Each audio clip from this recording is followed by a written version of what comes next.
Change your heart, change your life, change the planet. It is March 21st, which is the first full day of spring. And in Vermont, spring means maple sugar.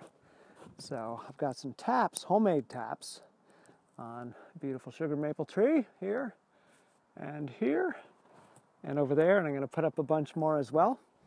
And what we do is just get old spring water jugs, and you take an old school maple sugar tap and drill a hole about an inch into the tree, and we use a hand crank drill.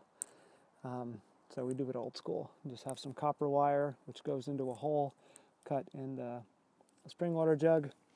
Put this guy up about an hour ago, and already there's over 20 ounces of sap in there.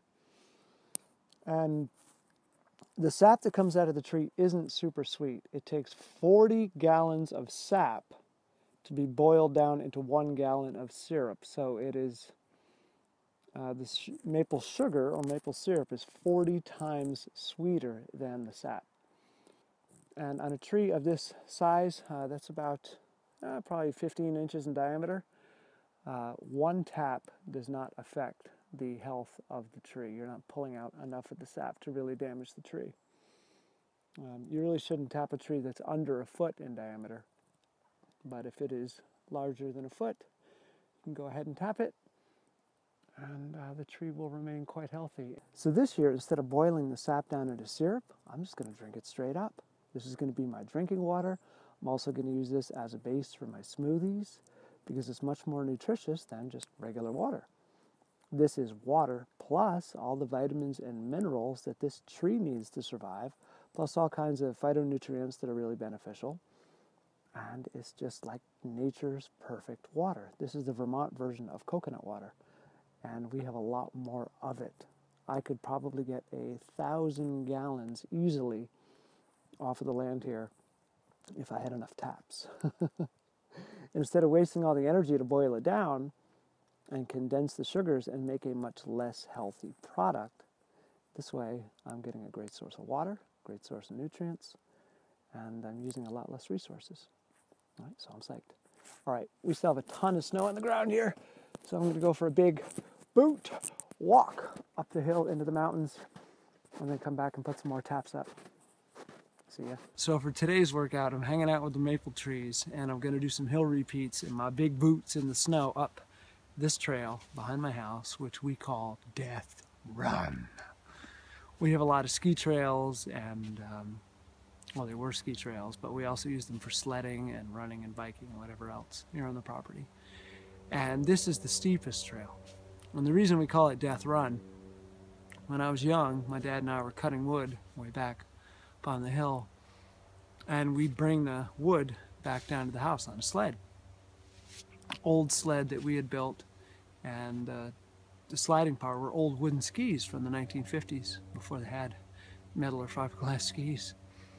And we are cranking down the hill with like a full load of wood, and the sled got out of control.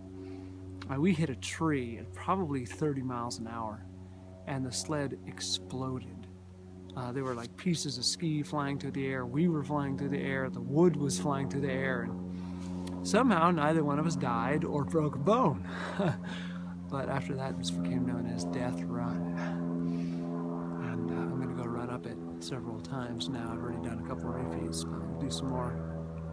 Taking really big, powerful, quad-busting strides in my boots, and each step, the snow gives way from under your feet, so it makes it even harder on your quads. It's one of the reasons I love running in the snow. It's harder. It's also quiet and beautiful. It makes the day brighter. Anyways, here we go!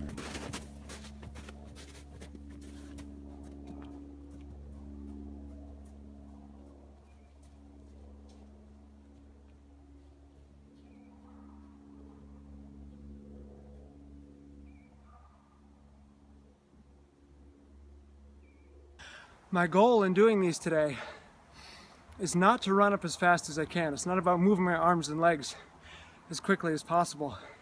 It's about power. So I'm moving a little bit slower, but trying to get as much power as I can in each stride. Driving the shoulders, pushing down with the quads, and also driving with my hip flexors to bring the leg up higher on the hill so I can take a longer stride and then power through it. So I don't want to take short, fast steps. I want to take long, powerful strides under control. And I want to be able to finish them, and I want to be able to do many of them. So if I hammer the first one, I'm going to keep getting slower and slower and slower. And if I hammer at the bottom or the beginning, I'm not going to be able to get to the top still holding to a full, powerful stride. And in a race, you don't want to win the beginning of the race and fail 3/4 of the way through. You want to win the entire race. So this is something I see a lot with people that train, especially in hill repeats.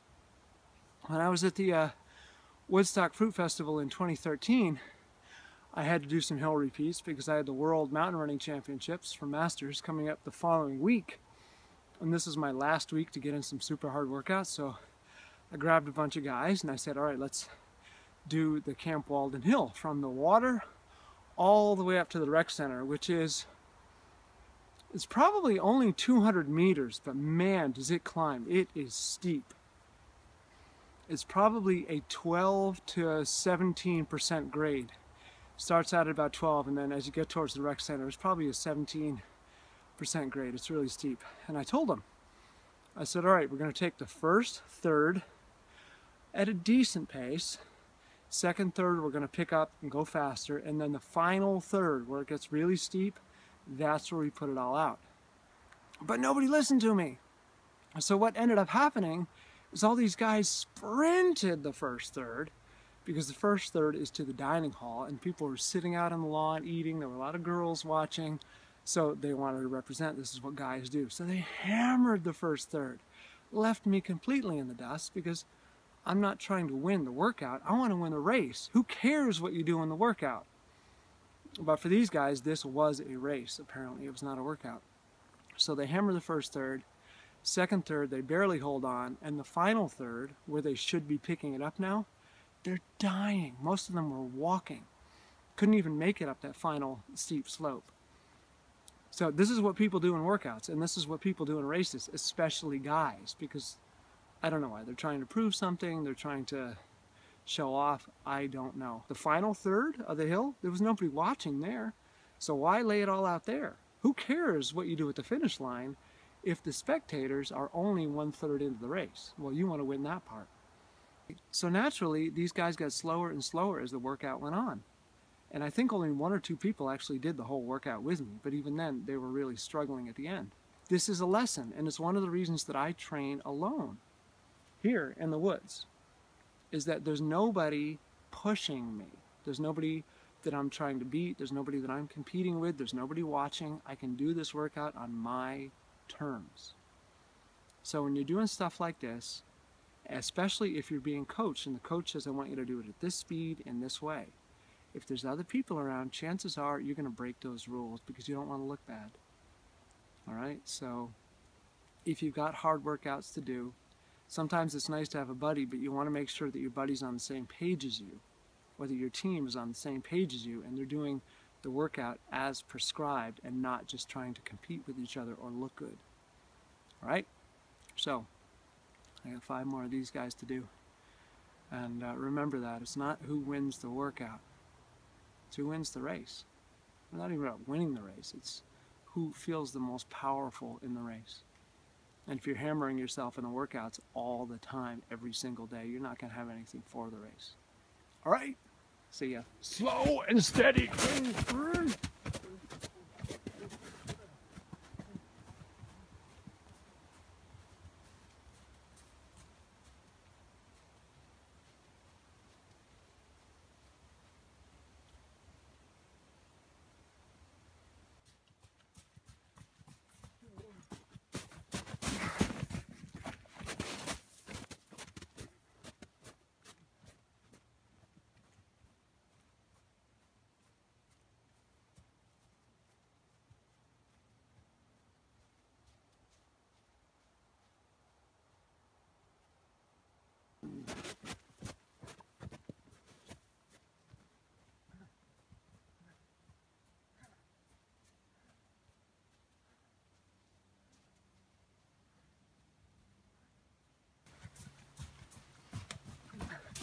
That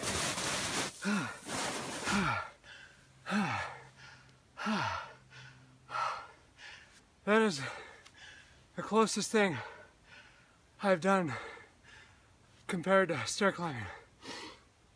Oh my God, that hurts. Oh, just running up a regular hill is hard, but in heavy boots on slippery snow, oh, that's vomitous. Oh, that feels like the final 10 floors of a stair climb. Not fun. So why am I getting back into this sport? I don't know. Maybe I'm crazy.